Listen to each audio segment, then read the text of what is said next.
Lakad-lakad lang tayo dito guys. Magganap-anap na lang tayo ng mga shell kung walang mabingwit. Wala eh, napakatumal eh. Low tide kasi.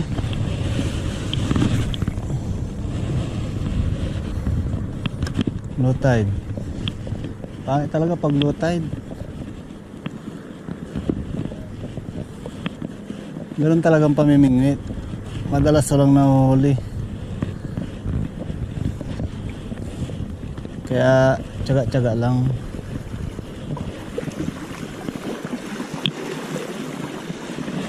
Wala, di pa tayo dito. Kasi ang pamimingwit, libangan lang naman to eh. Kumbaga ito yung hindi nakapahinga ko. Pagka di ako sa trabaho, ganito, mamingwit. Ayaw ko kasi yung pag diop ko, andun lang ako sa bahay. Gusto ko lumalabas talaga ako. Ayaw ko yung lumilipas yung araw ko na andun lang sa bahay. Ito kahit paano nalilibang ka kahit walang nahuhuli.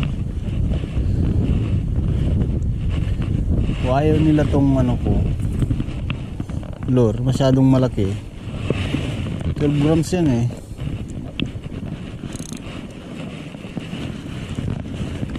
Subukan ulit natin mag-anis to.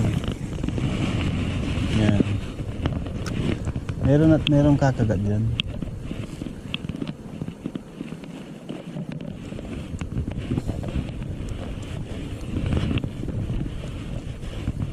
Tantay lang tayo kasi hindi mo naman mapipilit agad yung mga isda na kagatin nila yung lure mo eh. Marami mo, busog pa sila.